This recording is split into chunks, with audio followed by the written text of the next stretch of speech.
नमस्कार सभी बच्चों को। आज हम कक्षा 12 की संस्कृत क्लास को लेकर के उपस्थित हुए हैं। आज की कक्षा हमारी उत्तर प्रदेश माध्यमिक शिक्षा परिषद द्वारा संचालित माध्यमिक विद्यालयों में पढ़ने वाले कक्षा 12 में संस्कृत विषय को पढ़ने वाले बच्चों के लिए यह कक्षा प्रारंभ की जाती है। आज का जो हमारा टॉपिक है, नया सत्र की शुरुआत हो चुकी है। आज 2 तारीख है, 2 जुलाई, और इस सत्र में हम आज अपने पाठ को पढ़ाएंगे। यद्यपि हम इसको पढ़ा चुके हैं अप्रैल में, लेकिन आज हम फिर से इसको पुनः स्मरण करेंगे ताकि आपका जो 1 महीने की 1.5 महीने की आपने छुट्टी बिता के आप आए हैं, तो कहीं आपका वो जो विस्मरण हुई है चीज़ें वो फिर से आपको पुनः स्मरण हो जाए। तो आज हमारा जो विषय है अध्ययन का वो चंद्रापीठ कथा का सार है। और जैसा कि आप लोग को अवगत हैं कि आपने पिछली कक्षा 11 में चंद्रापीठ कथा का पूर्वार्ध भाग पढ़ा था, और इस वर्ष आपको उसके आगे की कथा यानी कि उत्तरार्ध बाद वाला भाग आपके पाठ्यक्रम में है। आज सबसे पहले अगर हम किसी भी गद्य खंड को पढ़ाएं या उसके पाठों को पढ़ाना शुरू करें, उससे पहले यह सुनिश्चित करें कि हमको कथा का सार पता होना चाहिए कि पूरे कादंबरी के उत्तरार्ध भाग में आपके पाठ्यक्रम में किस विषय का वर्णन किया गया है, क्या कहानी है। अगर आपको यह स्मरण हो जाएगा तो आप निश्चित रूप से पाठ को आसानी से समझ सकेंगे, बोधगम्य कर सकेंगे और अपनी कठिनाइयों का निवारण भी कर सकेंगे। तो प्रारंभ करते हैं। चंद्रापीठ कथा का सार उत्तरार्ध भाग। प्राचीन काल में एक शूद्रक नाम का राजा था। विदिशा नाम की उसकी जो नगरी थी वो उसकी राजधानी थी। एक बार वह सभा मंडप में बैठा हुआ था।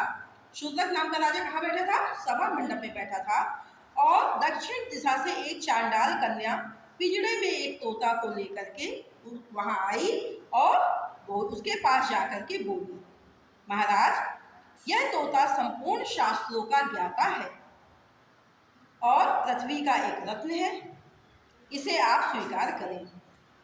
राजा के पूछने पर एवं उनकी उत्सुकता को संतुष्ट करने हेतु शुक ने बताया कि बाल्यकाल में वह एक मुनि कुमार के द्वारा जाबाली ऋषि के आश्रम में पहुंच गया था, और मेरे विषय में मुनियों की जिज्ञासा जानकर जाबाली ऋषि ने इस प्रकार बताया।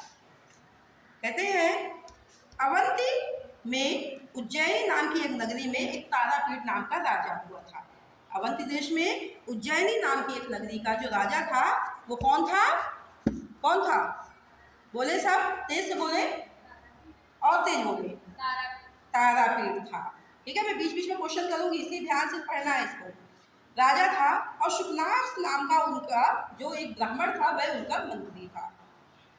देवताओं की आराधना पूजा पाठ के बाद तारापीठ को चंद्रापीठ नाम का और शुकनास को वैशंपायन नाम का पुत्र उत्पन्न हुआ। यानी कि तारापीठ को एक पुत्र उत्पन्न हुआ जिसका नाम उन्होंने चंद्रापीठ रखा, और शुकनास को एक पुत्र उत्पन्न हुआ जो उनका मंत्री था और जो ब्राह्मण जाति का था, उसने अपने पुत्र का नाम वैशंपायन रखा। क्या रखा? वैशंपायन रखा। इसके पश्चात जब वह विद्या अध्ययन और युवावस्था प्राप्त होने पर चंद्रापीठ को युवराज और वैशंपायन को क्या किया गया?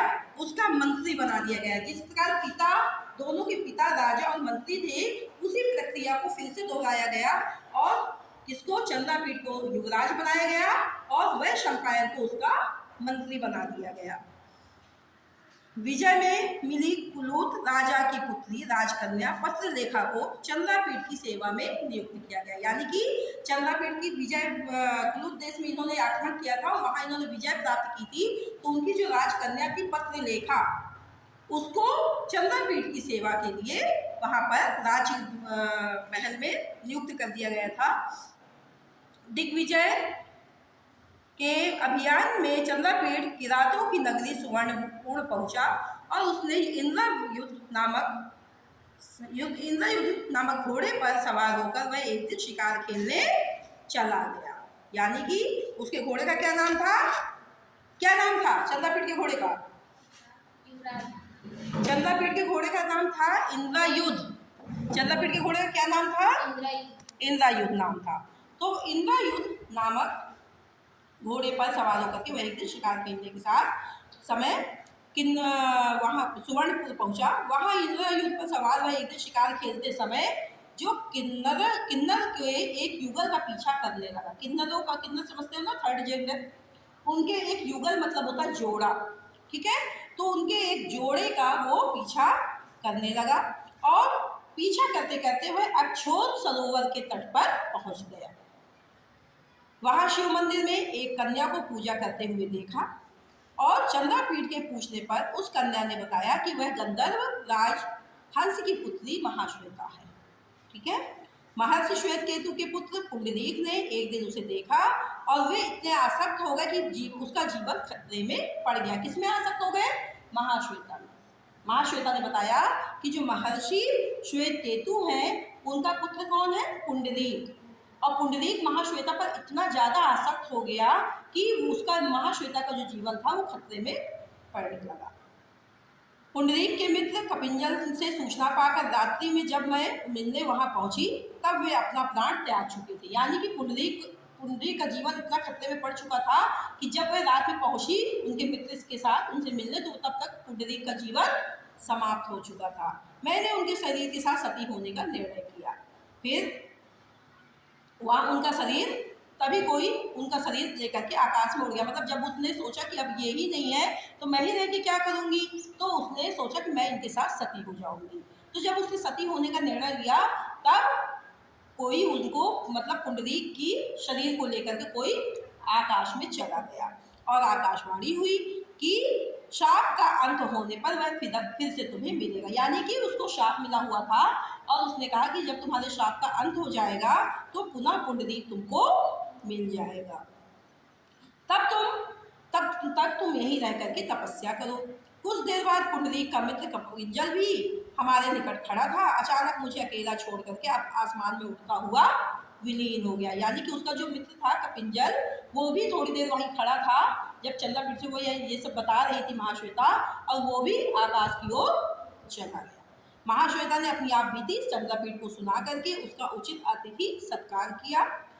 महाश्वेता एक दिन चंद्रपीठ को साथ लेकर अपनी प्रिय सखी कादम्बरी के पास, कादम्बरी को समझाने के लिए उसको कहाँ गई? हेमकूट पर्वत पर। हेमकूट पर्वत पर चंद्रपीठ को लेकर के महाश्वेता पहुंची, जहां पर उसकी सखी कादम्बरी, क्या नाम है सखी का? हाँ, कादम्बरी रह रही थी। उसको समझाने के लिए वह पहुंची।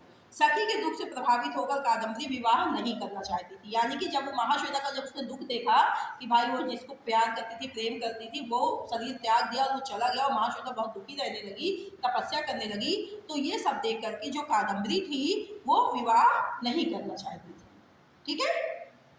फिर उसके बाद आगे क्या हुआ? किंतु महाश्वेता के साथ पहुंचे चंद्रपीठ को देखते ही वह उस पर आसक्त हो गई। कौन आसक्त हुई? कादम्बरी। महाश्वेता तो नहीं हुई। हाँ, तो जब महाश्वेता के साथ चंद्रपीठ हेमकूट पर्वत पर पहुंचे तो वहां पर कादम्बरी ने जब उनको देखा तो वह उनके ऊपर आसक्त हो गई। कुछ दिनों उपरांत अपनी सेविका पत्रलेखा को वहीं रुकने के लिए कहकर चंद्रपीठ अपनी सेना में लौट आई। यानी कि कुछ दिन तक वहां थे हेमकूट पर्वत पर, और फिर उनके साथ जो उनकी सेविका गई थी पत्रलेखा, जिसको उन्होंने विजय में प्राप्त किया था, उसको कादम्बरी के पास छोड़ करके वह पुनः अपनी नगरी वापस आ गए। किंतु वहां आए पत्रवाहक से मिले पत्र को पढ़कर वह शंपायन एवं सेवक को पत्रलेखा के साथ जाने का आदेश देकर अपनी राजधानी लौट आया।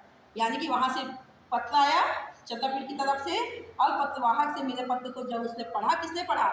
चंद्रपीठ का जो वो था मंत्री, वह शंपायन, तो वह वहां से पत्र भेजा था पत्रलेखा ने, तो उसको जब उसने, वह शंपायन ने पत्रलेखा को साथ आने का आदेश दे दिया, ठीक है, कि आप वापस आ जाओ। अपनी राजधानी लेके उसको वापस आ गया।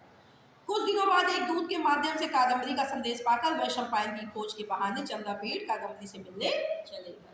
यानी कि जब कुछ समय बीत गया तो जब कादम्बरी ने अपना संदेश भेजा चंद्रपीठ के पास, तब चंद्रपीठ का विवाह तो हुआ नहीं था कादम्बरी से, वो क्या कहे कि वहां से वापस आए, क्योंकि उन्हें बताना पड़ेगा वहां कि मैं कहाँ जा रहा हूँ। तो उन्होंने वह शंपायन की खोज करने का बहाना बनाया कि मैं वह शंपायन की खोज करने जा रहा हूँ, और ऐसा कह करके वह कादम्बरी से मिलने चला आया।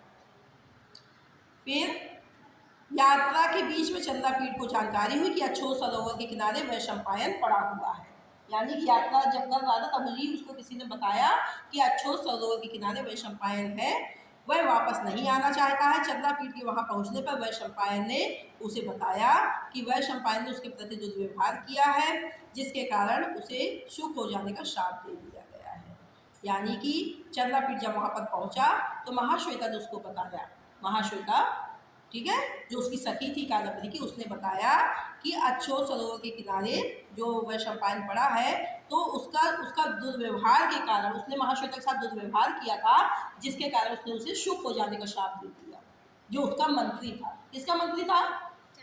चंद्रापीठ का जो मंत्री था, तो उसको तोता बनने का उसने महाश्वेता ने श्राप दे दिया। ये क्वेश्चन पे आ सकता है परीक्षा में कि वैशंपायन को शुक का श्राप किसने दिया?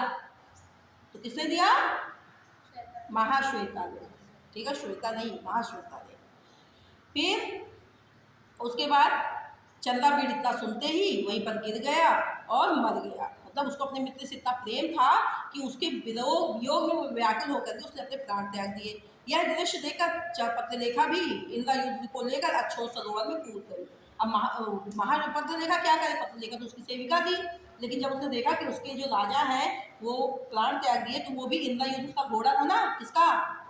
चंद्रापीठ का, तो उस घोड़े को लेकर के वो भी सरोवर में जाकर के कूद गई कि अब मैं भी नहीं रहूंगी।